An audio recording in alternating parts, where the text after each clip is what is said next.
राष्ट्र सर्वप्रथम, राष्ट्र सर्वप्रथम, राष्ट्र सर्वप्रथम, राष्ट्र सर्वप्रथम।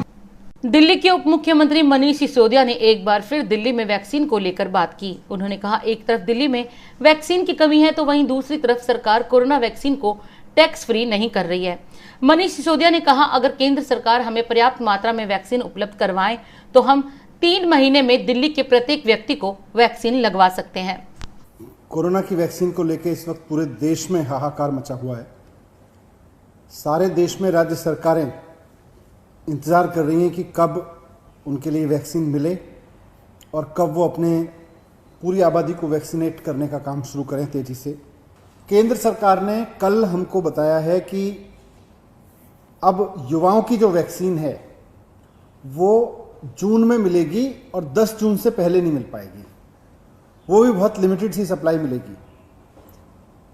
दिल्ली में हमने केंद्र सरकार को कहा था कि दिल्ली में हमें वैक्सीन उपलब्ध करा दीजिए। हम 3 महीने में पूरी दिल्ली की एक एक व्यक्ति को वैक्सीन लगवाना चाहते हैं ताकि एक कोरोना का साइकिल टूट जाए, उसका चक्र टूट जाए। लेकिन मैं बार बार कहता रहा हूं कि विदेशों में भेज दी, समय पर ऑर्डर नहीं किए, विदेशों से वैक्सीन के ऑर्डर नहीं किए, देश में जो वैक्सीन बन रही थी उसके बारे में समय पर चेत के काम नहीं किया और आज उसका नतीजा है कि वैक्सीन नहीं है। आज सब भटक रहे हैं। दिल्ली में 92 लाख युवा हैं। इनके लिए हमको 1,84,00,000 डोजेज चाहिए वैक्सीन की। सेंट्रल गवर्नमेंट ने हमें अप्रैल में केवल 4.5 लाख डोज दी, 1,84,00,000 चाहिए। अप्रैल में केवल 4.5 लाख डोज दी, मई में 3,67,000 डोज दी और जून में करीब 5.5 लाख डोज देने का एस्टिमेट दिया है। अगर इन 92 लाख युवाओं को कोरोना से सुरक्षित करना है, इनको बचाना है, कहते हैं कि युवा देश की एनर्जी है, देश की इस ताकत को बचाना है, तो एक ही तरीका है कि इनको वैक्सीन लगाई जाए। एक ही तरीका है कि एक एक युवा को वैक्सीन उपलब्ध कराई जाए और उसको दोनों डोज लगा के उसको सुरक्षित घोषित कर दिया जाए। केंद्र सरकार से मैं पूछना चाहता हूं कि दिल्ली सरकार जब आपसे कहती है हमें अपने युवाओं को वैक्सीन लगानी है तो आप कहते हो हमारे पास वैक्सीन नहीं है। प्राइवेट हॉस्पिटल उसी यूथ को महंगे दाम पे वैक्सीन लगाने के लिए जब कंपनियों से वैक्सीन खरीदता है तो केंद्र सरकार उसको वैक्सीन दिलवा देती है। जो वैक्सीन राज्य सरकार फ्री में लगाना चाहती है अपने युवाओं को, वो वैक्सीन प्राइवेट हॉस्पिटल 1,000 रुपए में, 1,200 रुपए में लगवा रहे हैं। मैं पूछना चाहता हूं केंद्र सरकार से कि अगर सरकार के लिए वैक्सीन नहीं है, अगर राज्य सरकारों के लिए केंद्र सरकार के पास युवाओं को देने के लिए वैक्सीन नहीं है, तो फिर प्राइवेट हॉस्पिटल्स को महंगे दाम पे देने के लिए वैक्सीन कहां से आ रही है? अगर केंद्र सरकार कहती है कि वैक्सीन कंपनियां उतनी वैक्सीन नहीं बना पा रही हैं कि राज्य सरकारों को एक मुश्त बड़े पैमाने पे दी जा सके, तो ये बड़े पैमाने पे देने के लिए प्राइवेट अस्पतालों के लिए वैक्सीन कहां से आ रही है? केंद्र सरकार इसका जवाब दे। क्या केंद्र सरकार ने केवल राज्य सरकारों को वैक्सीन देने पे रोक लगाई है?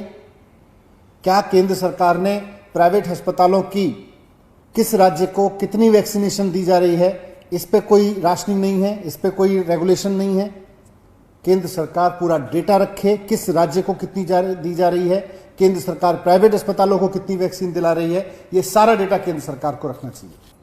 पश्चिम बंगाल ने इसका समर्थन किया, पश्चिम बंगाल ने भी यही मांग रखी, पंजाब ने भी यही मांग रखी, छत्तीसगढ़ ने यही मांग रखी, तमिलनाडु ने यही मांग रखी, झारखंड ने यही मांग रखी, वैक्सीन पर टैक्स का रेट 0 कर दिया जाए। पैसा कमाने की जगह हम ज्यादा से ज्यादा लोगों तक वैक्सीन पहुंचाने की सोचें, इसलिए इसको टैक्स फ्री कर दिया जाए पूरे देश में वैक्सीन को।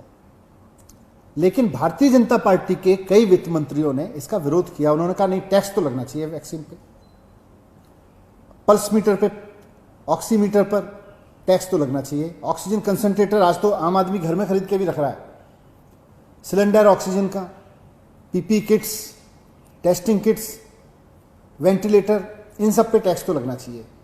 इतने सारे वित्त मंत्रियों ने कल मांग की कि इस पे टैक्स फ्री कर दिया जाए, लेकिन भारतीय जनता पार्टी के कई वित्त मंत्री इस पे अड़े रहे कि नहीं, इस पर टैक्स लगना चाहिए। बीमारी की ये दवाइयाँ, बीमारी के ये थोड़े बहुत उपकरण जो आम जनता यूज़ कर रही है, जो ऑक्सीमीटर आम जनता यूज़ कर रही है, अगर टैक्स फ्री हो जाते हैं, उसको थोड़ा सस्ते मिल जाते हैं, तो इसमें भारतीय जनता पार्टी को क्या प्रॉब्लम है? क्यों भारतीय जनता पार्टी ने कल भारतीय जनता पार्टी के फाइनेंस मिनिस्टर्स ने कल इस बात पर जोर दिया कि टैक्स फ्री नहीं होनी चाहिए। भारतीय जनता पार्टी बताए कि वो देश में महामारी के इस समय में इन सब चीज़ों से कमाई क्यों करना चाहती है।